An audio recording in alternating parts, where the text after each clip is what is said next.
지금 증인 그 일반 이적죄 공소장 받아보셨죠? 네, 받았습니다. 지금 이제 송진호 변호사 가 언급한 강호필 네. 대장 관련된 얘기가 거기 좀 나오죠? 공소장. 봤습니다. 그죠? 네. 근데 이제 그 증인은 이제 이 전시 교전 이럴 때 육군 30만이 지금 당장 전투하고 해야지 계엄군이 돼서 그 질서 유지할 상황이 안 된다고 늘 몇 차례 여기서도 말씀을 하셨잖아요. 네. 예? 그럼 뭐 나도 공감이고 나도 이 법정에서도 내가 몇 차례 얘기했습니다. 예? 전시 교전 상황에서는 막상 계엄 못한다. 군인이 전투해야지 언제 계엄군이 되느냐. 이제 시간이 좀 지나서 이제 안정화될 때 하는 거다. 6.25 때도 그랬다. 이제 이렇게 얘기하고 전적으로 거기에 대해서는 나도 증인 생각하고 공감입니다. 그런데 이제 그 증인이 얘기하는 어떤 이 계엄이 훈련도 안 돼 있고 뭐 이래서 참 이런 계엄이 어렵다고 하는 거는 그래도 어찌됐든 상당한 숫자의 계엄군이 투입이 되는 그런 계엄을 생각하는 거 아니겠어요? 그죠? 뭐 소수가 아니고 그래도 어느 정도 계엄군이 좀 어느 뭐 10,000명, 20,000명 또는 뭐 합참 계엄 매뉴얼에 의하면은 이런 전시가 아닌 경우에 계엄인 경우에는 뭐 한 6, 7개 사단 뭐 이런 정도의 이 계엄이라는 거는 우리 군이 지금 훈련도 안 돼 있고 할 수 없다 이런 말씀 아니겠습니까? 그러니까 대통령 제 그렇죠? 생각은 네. 뭐 그렇게 이제 구체적으로 말씀을 하실 수도 있는데 네. 제 기본적인 군인으로서 30년, 40년 군대 생활한 사람 군인으로서 생각은 전시든 평시든 지금 저희들이 머릿속에 생각하는 그런 계엄을 군이 한다는 것은 거의 불가능하다. 그러니까, 그게 제 생각입니다. 아니 저도 뭐 네. 공감입니다. 네. 그리고 그 결국은 이제 많은 숫자의 군이 투입되는 그런 계엄이라는 게 현실적으로 대한민국에서 어렵다는 얘기를 이제 하는 거 아니에요, 그죠? 그 취지 우리가 쉽게 얘기하면 네. 사유나 이런 거보다 네. 하여튼 그런 얘기인데 이제 그 일반 이적죄 그 공소장에 등장하는 그 강 대장에 관련된 부분이나 내가 뭐 증인의 메모 가지고 어쩌고 저쩌고 묻는 건 아니지만 이런 걸 이렇게 종합해 보면 그 합참 차장이든 이제 그때 중장에서 대장으로 승진하면서 일지작사령관 갔는지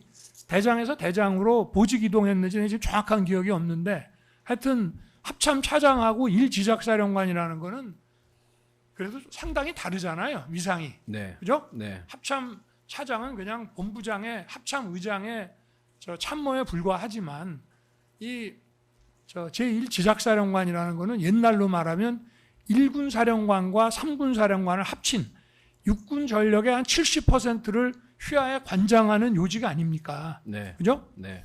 그런데 지금 이제 손식 장군이 1지작사령관 하던 손식 장군이 이제 건강이 좋지를 않아서 이제 바꾼단 말이에요. 근데 처음에는 직무대리로 보냅니다.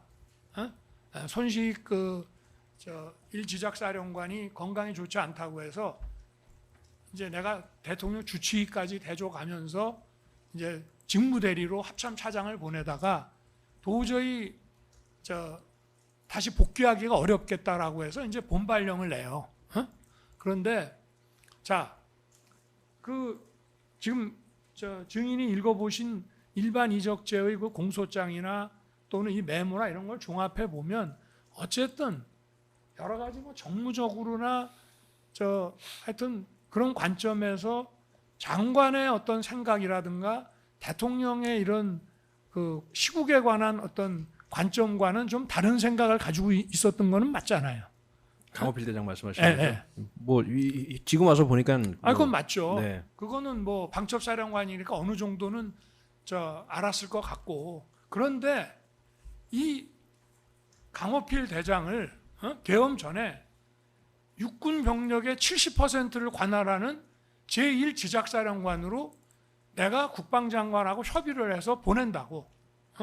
그 의미가 뭐겠습니까? 그 의미는 그야말로 어떤 그런 어떤 상황이 돼서 만약에 계엄을 한다 하더라도 증인이 걱정하는 것과 같은 그런 대규모 병력이 투입되는 그런 거는 아예 안중에 없다는 걸 의미하지 않겠어요? 만약에 그런 생각이 있다 그러면 뭐 대통령이나 장관의 시국관에 대해서 반대하거나 부정적인 생각 갖는 사람을 육군 전력의 70%를 관장하는 제1지작사령관에 발령된다는 것은 완전히 앞뒤가 안 맞는 얘기 아니겠습니까?